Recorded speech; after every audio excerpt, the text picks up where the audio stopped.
And we are going to record just in case anyone has to step out during the first couple of slides.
Okay, welcome everyone. We're gonna start right now. So I'm Gio. I'm one of the current peer academic advisors. I'm a third year in aerospace engineering. So just to kind of start us off a little bit, there are 4 of us up here right now. And if you guys want to introduce yourselves. So my name is Miriam. My pronouns are she, her. I'm a third year mechanical engineering major and I'm one of the PAAs. And yeah. And my name is Bree. I'm also a mechanical major. I'm a 4th year and I'm also a PAA. And I'm Akshay. I'm a third year CSE major, and I'm also one of the PAs. Perfect. All right, and then we'll go over into a few other slides. Just a little info more on what peer academic advisors do.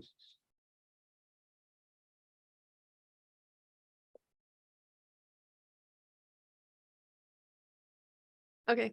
So here's a little bit in the day-to-day of a PAA. We can do things like help students devise their plan of study. So if a student comes to you and wants to map out what their classes will look like for the next year, we can put together a plan for them. We also deal with change of major. So students in engineering and outside of engineering, if they want to transfer in, they might come and ask you what the major looks like, some opportunities that you've had, and then also what are the requirements that they need to fulfill before transferring into the major. And then we also do a lot of degree works updates. So for like freshmen and transfer students, we'll have to go in and see what classes they took and apply these courses to their degree works. And then campus resources will offer information about tutoring, study abroad, internships, clubs, and we host workshops throughout the quarter. So each of us are required to host a workshop. And this quarter, I'm going to do one on internship panels. Last quarter, we had some on resume revisions and things like that. And we post about all of this on our Instagram. So if you guys like to make flyers or advertise or host things like that, that'll be fun. And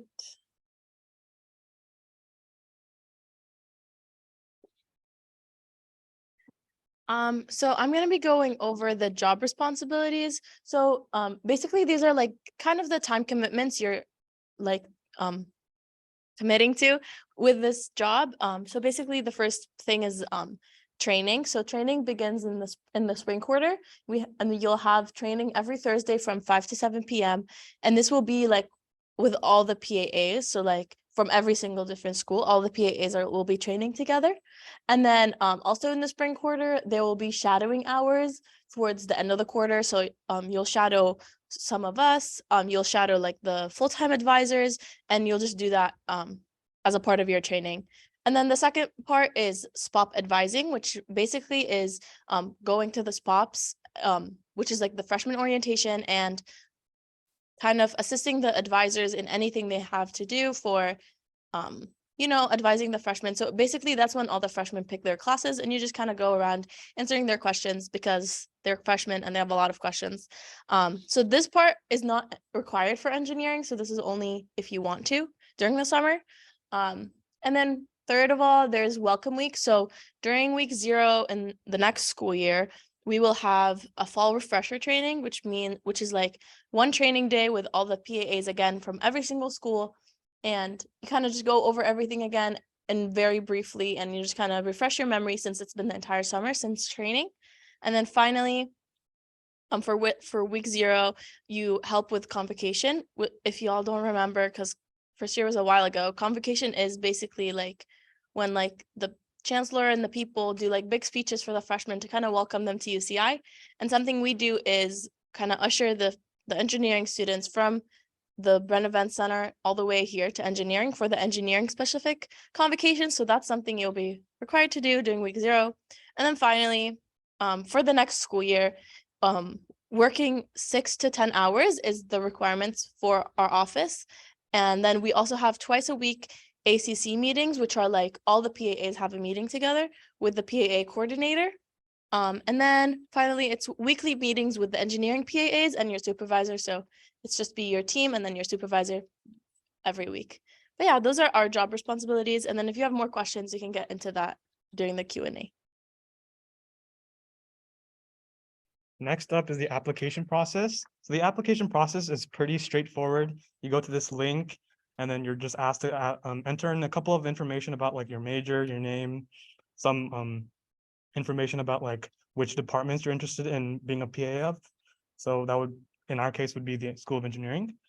And then make sure you start this not in the last minute, because there are some questions that you have to answer. I think there's 4 questions you need to answer. And that's due the end of January 20th. And then after the application process, selected candidates will move on to the next phase, which are interviews. And those are pretty casual. What we will be doing is just getting some information about you, seeing whether you're a good fit for the PA program, especially the School of Engineering. And then if you're selected, then you go on to complete the spring training. Yes.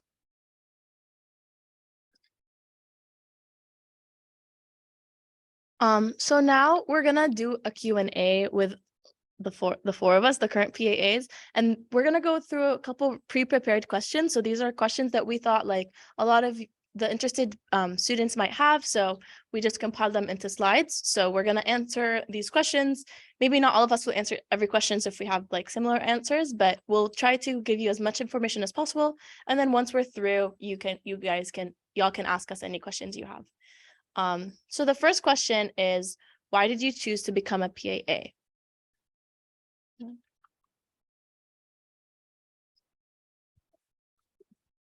So the reason I chose to become a PAA was a lot of my experience like working with students. I had a lot of experience working with students.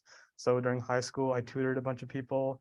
And then I was also a lab tutor for the School of ICS, for ICS 31. And a lot of that work kind of aligns with working with students and other people. So I've kind of felt like becoming a PA would be like the next step, kind of elevating that, working in more serious sort of topics, like degree updates, things like that, working with the actual advisors.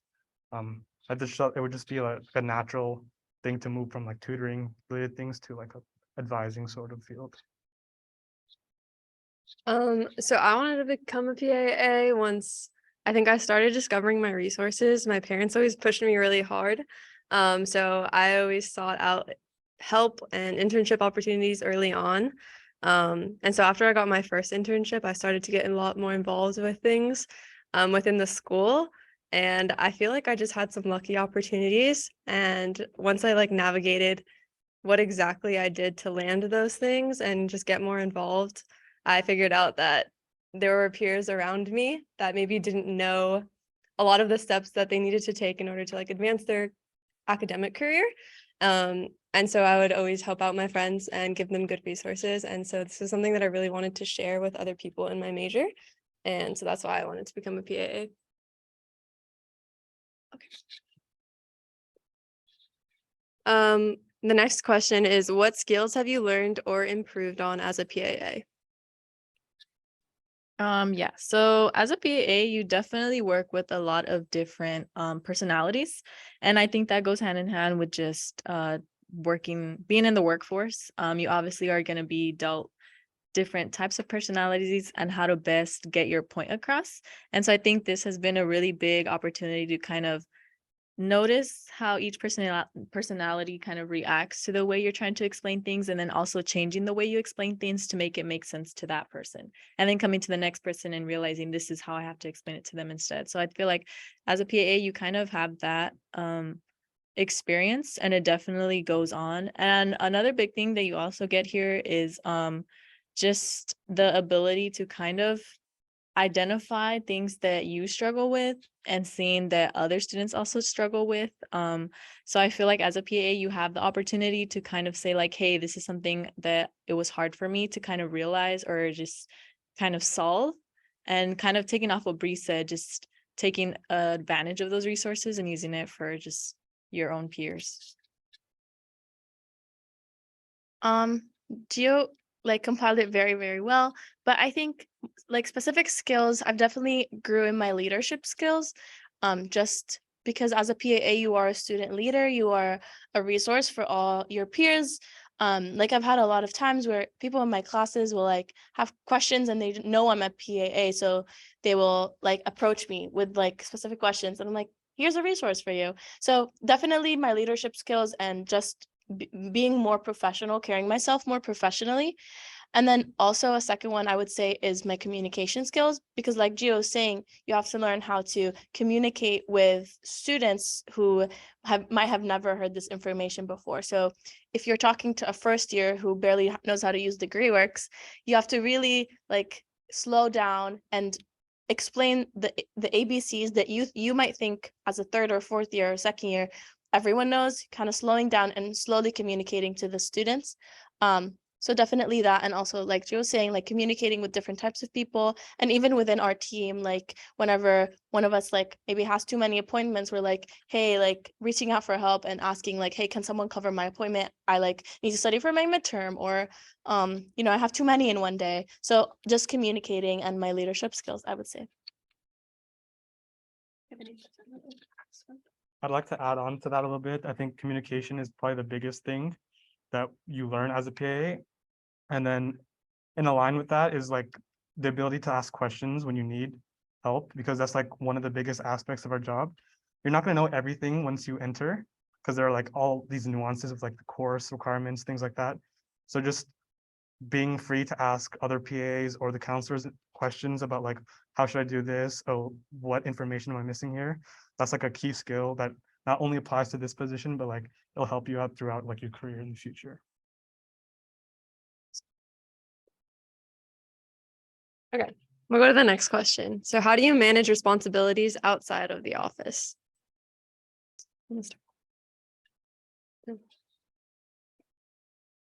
Okay, so I think we all know as engineering students, sometimes the course load is a lot. And then I know a lot of us tend to or just want to get involved with just different clubs and things like that. So sometimes being a part of something else, like for example, being a PA can be hard to manage.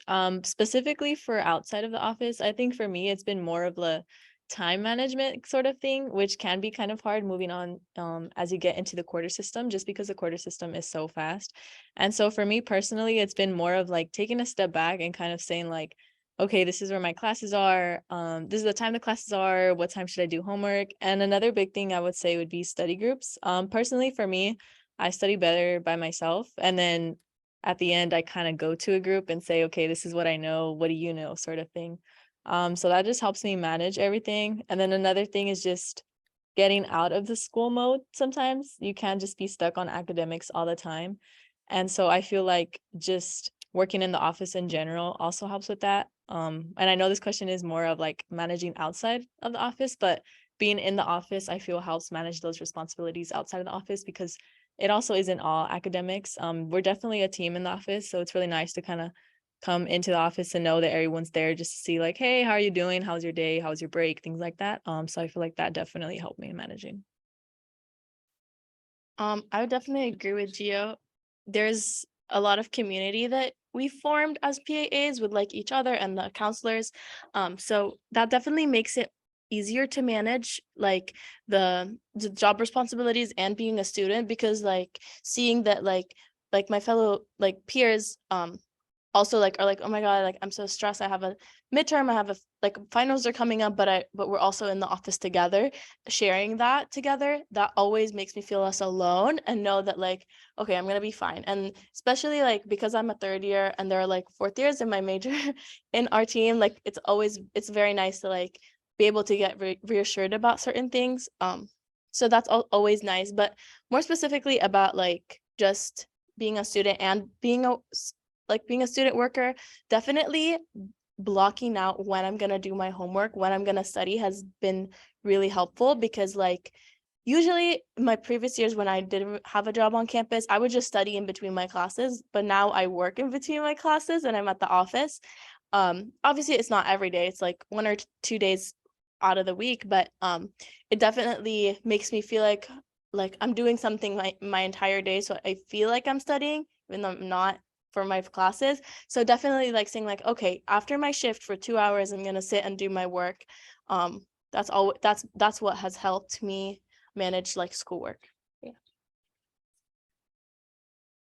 This one has probably been like a whole cycle answer for me. Like if you would have asked me sophomore year how I managed my responsibilities, it was like an hour by hour calendar where I literally had what I was doing every 15 minutes, whether it was like homework or class, like even eating.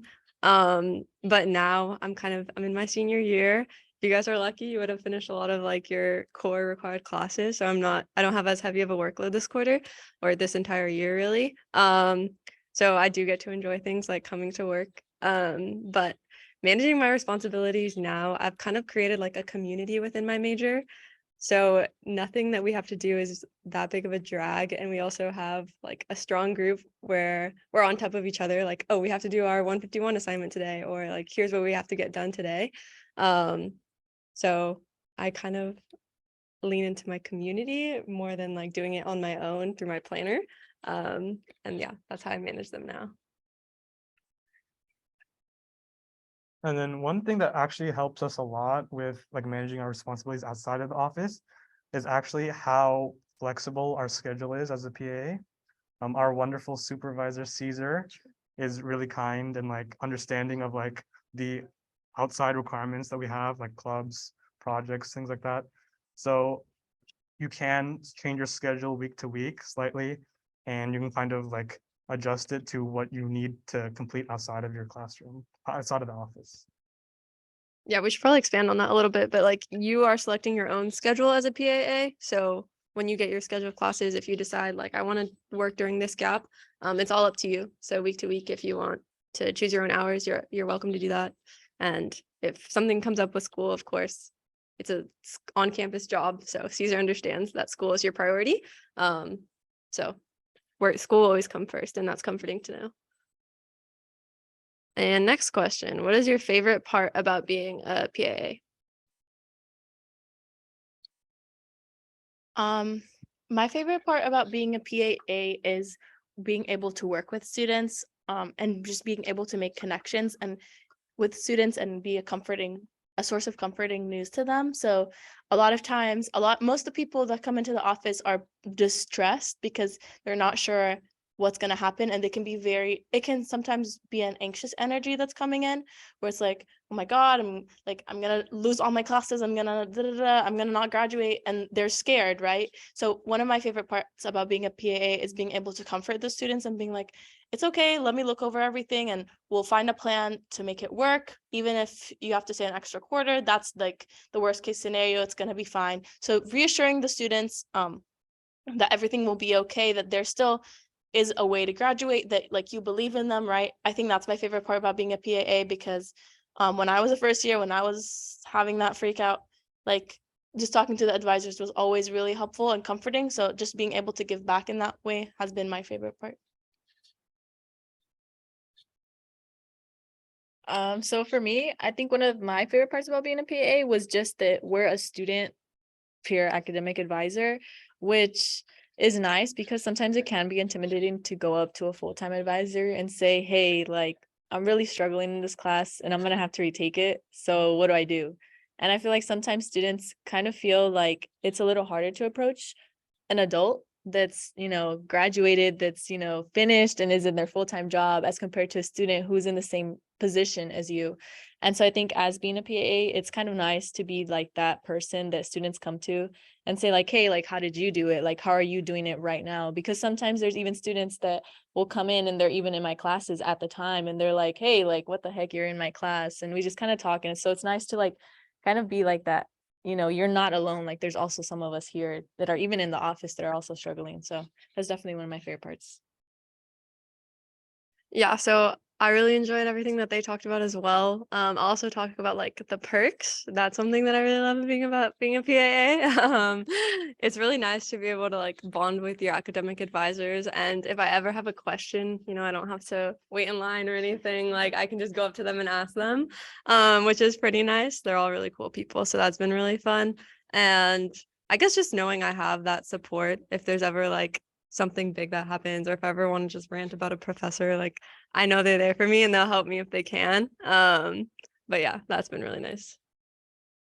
Yeah, I'd have to agree with everything they've said before. The biggest thing to me is like the people, not only the people I work with, but like the students I work with, because it's really fulfilling to see that, oh, you're actually helping these people. You're in a position that you can help these people. So that's just like one of the most fulfilling things that I really have experienced at UCI. So yeah, I'd say that that as well as like the people I work with, they're like really positive. You can always go to them for any questions you have, not relating to PAs, but like anything else, like, oh, like what is your experience in this class? What is your experience like doing a project? How do you like manage these sort of things? They're always like available to like ask questions. So it's just really great. Okay, next question. What is your best advice for incoming PAAs?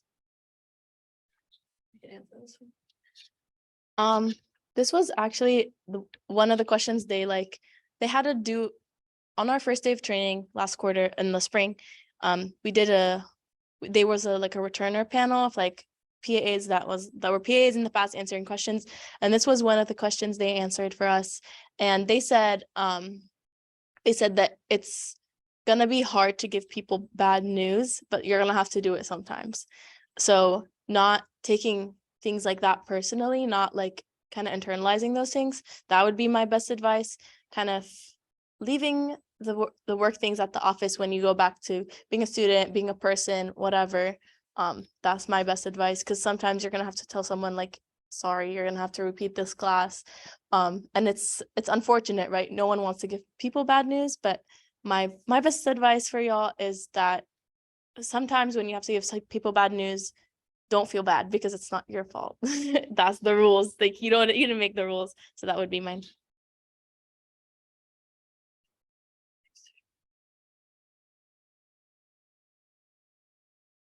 Oh, maybe we do have time. We'll go back. Okay. If I had to give any advice, if you like connection and building relationships with people, I'd say this role is perfect. You're gonna have to spend a little bit more time on each student just because we don't have the same wealth of knowledge that the academic advisors do, but sometimes that's advantageous. They're flooded with so many students that they can't really give that much attention to any single one. So I found I benefit the most and the student benefits the most when I can take the time to really look into whatever they need me to look into. For example, like there's students that come in and they're struggling in their classes, they don't really have connection here, and they feel like they're doing it alone. And I still email some of those students, and check up on them just to make sure that they're getting involved with certain study groups, talking to the professors, doing okay in their classes. So giving time to each student that you really talk to, I think is important, and that's my best advice. My biggest thing is ask questions. You're coming in with, and obviously after your training, you're gonna learn a lot of stuff, but there's still a lot more to learn.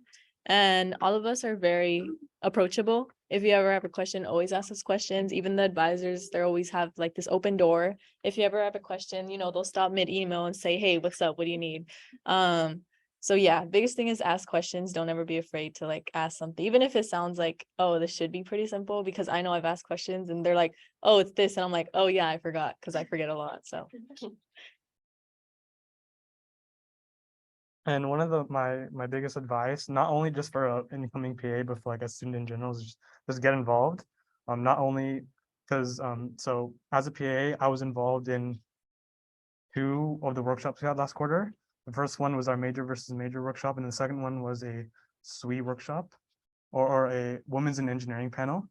And with that second one, being involved in that kind of opened my eyes to like the project opportunities that were available to me. And I was actually able to like connect with like some of the project leads. So I think this is just general advice, just get involved as a PA. And even if you're not a PA, just get involved in things. You'll build connections that'll really help you throughout like the rest of your career and your experience at UCI. Okay, so now we'll open it up if there's anything else that you guys are curious about that we didn't touch on. You guys can feel free to ask us questions. But what they could hear. Oh, okay. Oh, I'll just okay. If you guys want to type in the chat also, you're welcome to, or you can just unmute yourself. Yeah.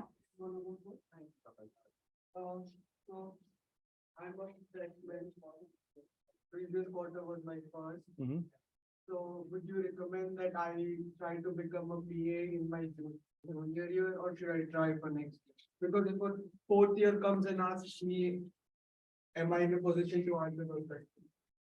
Okay, in case you guys didn't hear, the question was somebody here is in their first year, first quarter at UCI, or they just completed their first quarter, and they're wondering if they should wait until maybe their junior year to apply in case they're not qualified to answer questions. And So we're not gonna tell anyone not to apply just because they're a first year or they're a second year. It's more about if you feel like this would be something that you would be interested in. Do you think if you feel like this is some place where you can excel, then we would encourage you to apply. And because everything you need to know, you are able to learn. So we're not like expecting you to know every single rule, every single thing coming in. We're just expecting you to be a student, to have experiences to share, to be someone that is willing to communicate and all those things that we went over. But yeah, we wouldn't discourage anyone from applying just because you're a first year, because you always know, like, maybe if this it didn't happen to you for you this year, maybe it wasn't meant to be, and you still have so much time at UCI, so you can always apply again. But yeah, we definitely don't discourage anyone applying just because they're a first year. Yeah. I'll expand a little bit. There's going to be maybe even by the time you're in your junior year, there's juniors that don't know a lot about their major. So don't feel like it's a time thing. And if anything, having this position in your first year will only make you like a super pro by your senior year if you decide to stay with the job. But we do go through training, like you're going to learn these things from the academic advisors, from your spring training. So it's all things that will be taught to you. And if not, like you can always ask questions. Okay. Okay. Okay, someone in the chat said, on the application, how many essay questions are there and what is the suggested word count for them? I believe there's 3, right? There's 4. Okay, there's 4 questions on the application, and I don't think there's a suggested word count. Yeah. Yeah. As many as you feel is needed to answer the question. Just don't be too brief or too elaborate. Whatever you feel is what you need to get your point across, I would say. Okay. You guys like seem like you're responsible for a lot of things. So like, does the job kind of change throughout the quarter, throughout the year? And like, if so, like how?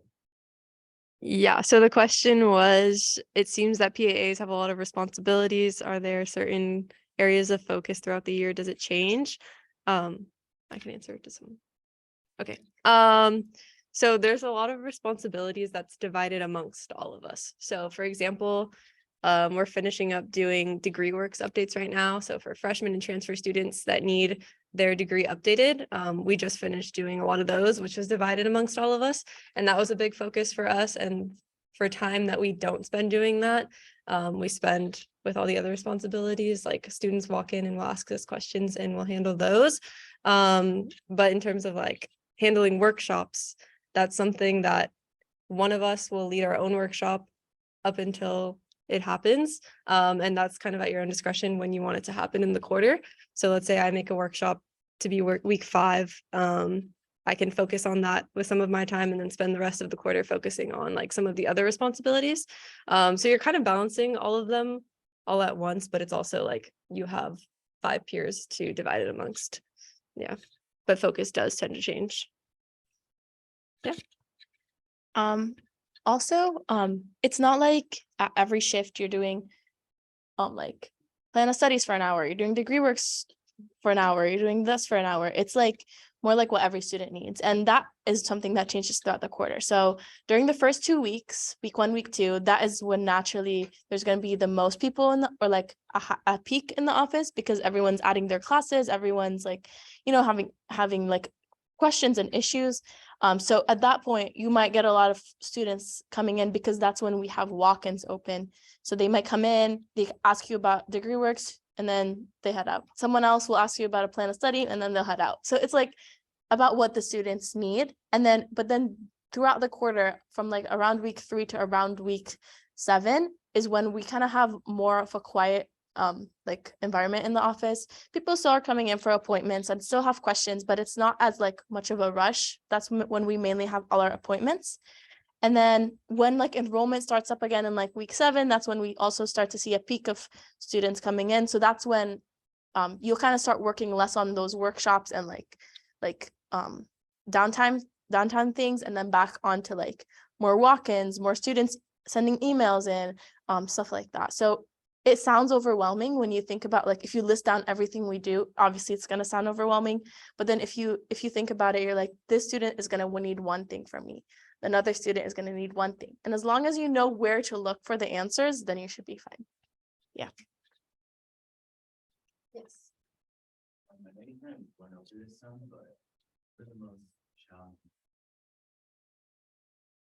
Yeah. So the question was, what are some of the most challenging parts about being a PA? Does anyone want to start? I think Miriam touched upon this a little bit earlier, and it was related to like giving people bad news. Because sometimes I've encountered this many times, like throughout the last 3 months, where I have to like tell a student that they won't be able to complete their plan of study within 4 years. They have to do an extra a year to complete it, or 5th year. And it's kind of hard to do that. But again, you have to remember that you have really, the rules are the rules, and like you have no say, so you just can't take it to heart. And you just have to think ultimately things are going to be like positive. So that's just how I think about it. Yeah. Something that can be challenging is not knowing the answer, which is completely okay, as I've learned. But like there was one example where a student made an appointment with me, and she was a chemical engineering major and I'm mechanical, so I didn't know anything about their curriculum. And they are required to kind of give you a brief overview of why they want the appointment. And so I knew that she was going to be looking to plan ahead in her courses.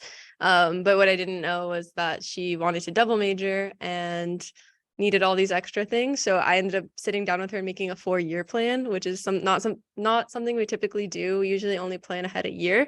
But I wanted to make sure that she would graduate by the time that she wanted to. So we made a 4-year plan, which was kind of stressful to make sure that we were like giving her a good idea of her courses, not overbearing her and things like that. But it's okay to not know the answer. And if there's ever situations where a student asks you a question in your face, it's okay to be like, okay, let me send you an email, like let me take down your student ID number and let me get that information for you. But at the beginning, this was really overwhelming for me because I want to be able to guide students in the right direction and not give them the wrong answers.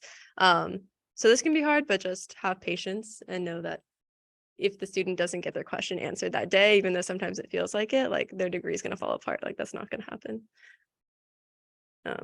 Okay. Any other question?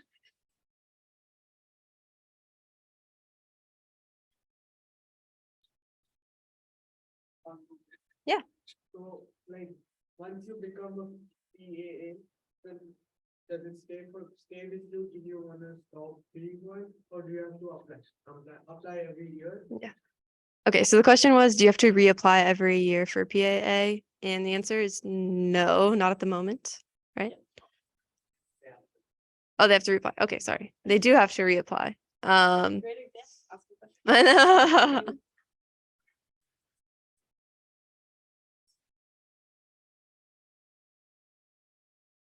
Not applying as a new student, you're applying as a returning student, so that just means what you like from the program, what you expect. It's nothing, like we usually have a conversation about each thing. And since the program, so it's the PAA program, and then there's a hiring, which is through the school. And so the PA program requires an application to continue. If it were up to our office, here we hire Butson, but no, the program which funds the whole school requires an application for all students, so you do have to do it. Okay, so the answer was you have to reapply quotation marks. So like on a formality, you have to submit an application, just like what you learned from the program, such and such. But if you establish a good relationship as a PAA and you enjoy it, then it's pretty much a conversation with Caesar to see if you would like to stay or not. How many spots are there every year? Is it fixed or is it changing? It changes based off of funding. So it could be 5, it could be 4. How many are we looking for? 23 to 24? Oh, I'm not gonna say that. No, because I don't wanna say it because I don't wanna discourage applicants. I don't wanna say 1 and then only 1 student applies. Because you never know, the person that didn't apply could be the best candidate. So it is more than 1. Yeah, so the question was how many PAAs will there be on staff? And it does vary. Right now we have 5. And next year we'll have somewhere around there, although we're not allowed to say. What? Question mark. Not at our discretion. Okay. Is that it for the questions? Okay. Here comes Caesar. Caesar here, supervisor. So when it comes to any, like as a peer, yes, you all have a lot of responsibilities.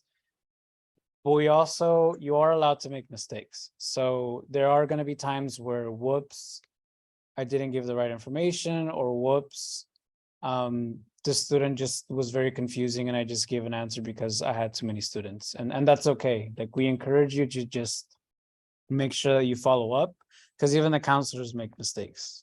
Even though you think they know everything, like us counselors, we also are trying to figure it out. Because things are always updating, new student things are occurring, classes are getting dropped. So even if you're overwhelmed, like we want you to talk. Well, I want you to talk to me like, this is too much. How can I, schedule around this? And I'll work with you. If you feel like, you have too many courses and you're working too many hours, then we'll shift your hours to less and then work on your classes more. And so at the end of the day, it is a student position. I want you to get your degree. And so that's what matters the most. And so it's a perfect balance of being a student, but also it's okay for you to make mistakes. And even if you don't, like, we encourage you to ask as many questions as possible.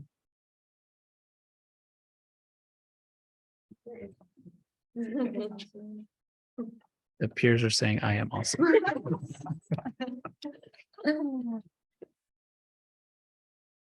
Any other questions? Does anyone on Zoom have any questions? Y'all can unmute or send it in the chat. You can also private message us if you don't want to send it in the everyone chat, but don't be embarrassed to ask any questions. There's no such thing as a stupid question. So if you have any small question, please ask us. We're here to answer for like 10-ish more minutes. So ask us if you have any questions. And I guess just a reminder that the application is due Friday at 11:59.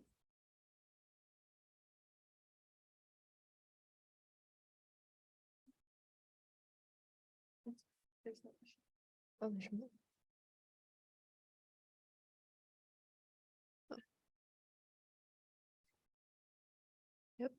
Otherwise, thanks for coming, guys. Feel free to stop by the office and say hi or send us an email if you have any more questions or anything.